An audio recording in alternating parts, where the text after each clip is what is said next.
부부가 좋으며 일어나는 일. 오늘은 하나의 예를 들고자 합니다.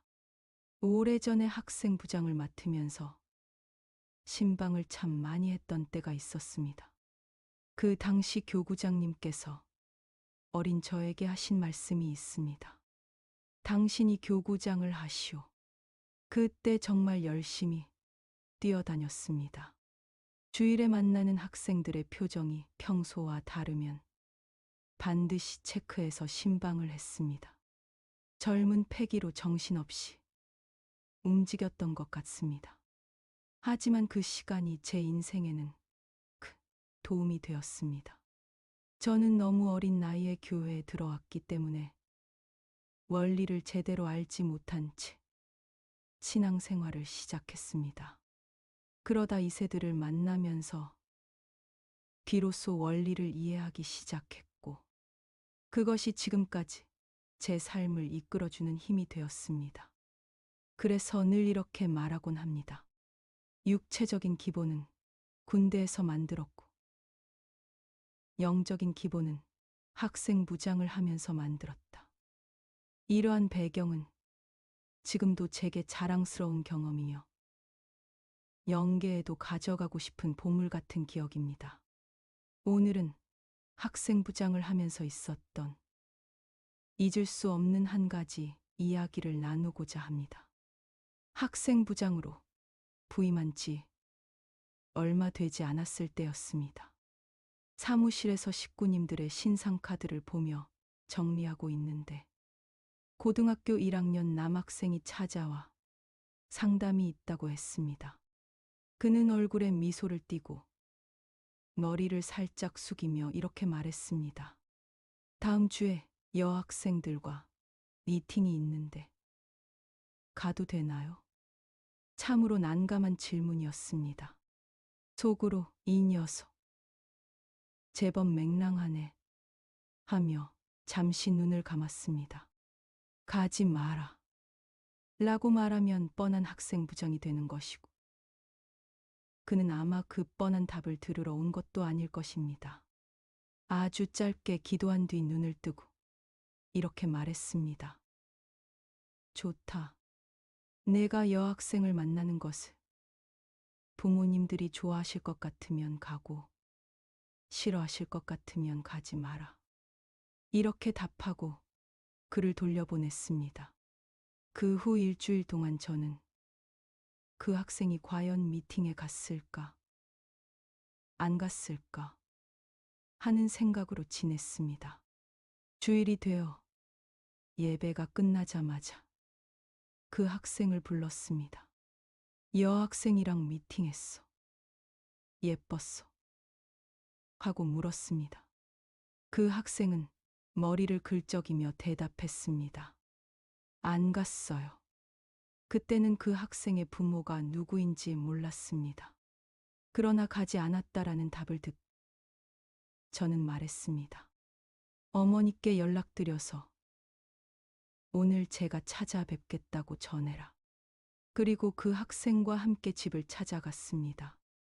777가정이셨는데 두 분의 분위기와 느낌이 참으로 좋았습니다. 이후에도 지켜보니 정말 좋은 부부 관계를 이루고 계셨습니다. 좋은 부모님을 실망시키는 일은 자녀들에게 결코 쉽지 않습니다.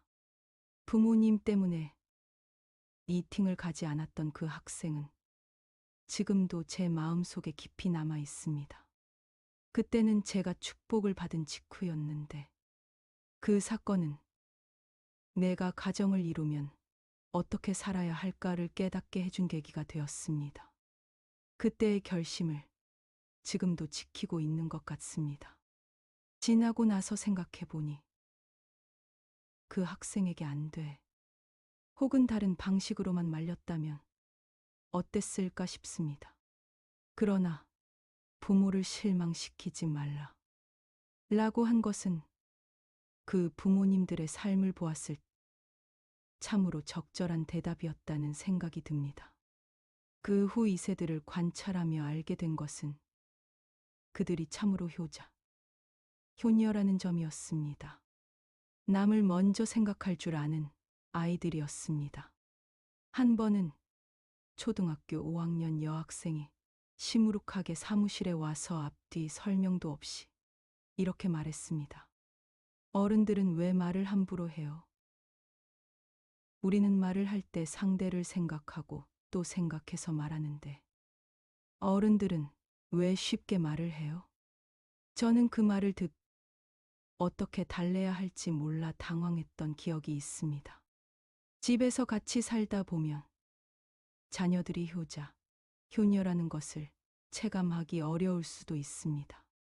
어느 이세 형에게 물어본 적이 있습니다. 이세가 자살하는 이유가 뭘까? 그는 두 가지를 말했습니다. 하나는 탈선, 또 하나는 부모 때문이라고 했습니다. 그만큼 부모님들을 깊이 생각한다는 것입니다. 부모님이 정상적으로만 사신다면 이세들은 웬만해서 부모님을 실망시키지 않습니다. 이세들의 축복 문제도 마찬가지입니다. 부모님들이 무엇을 원하시는지를 아이들은 너무나 잘 알고 있습니다. 그런데 왜 이세들이 축복문 앞에서 망설이고 주저하는가? 그 답은 부모님들이 고민하며 찾아야 할 문제입니다. 세상이나 우리나 마찬가지로 중요한 것은 아이들의 성품이 폭발하지 않도록 하는 것입니다. 아이들이 스스로 컨트롤하던 성격이 한번 터져버리면 그 다음에는 감당하기 어렵습니다. 이런 원인은 대부분 가정에서 시작됩니다. 물론 학교에서 일어날 수도 있지만 기본은 가정입니다. 아이들이 학교에서 돌아오면 숨을 편히 쉴 공간을 만들어 주어야 합니다. 저희 가정에서는 이를 위해 작은 노력을 했습니다. 조그만 가게를 운영했는데 아내와 제가 오전과 오후로 나누어 일을 했습니다. 아이들이 학교에서 돌아오는 시간에는 반드시 아내가 집에 있도록 했습니다. 아이들은 엄마 하고 집에 들어오지 아빠 하고 들어오는 경우는 드뭅니다.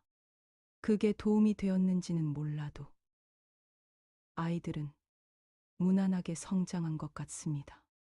이제 많은 식구님들이 나이가 들고 자녀들도 성장했습니다.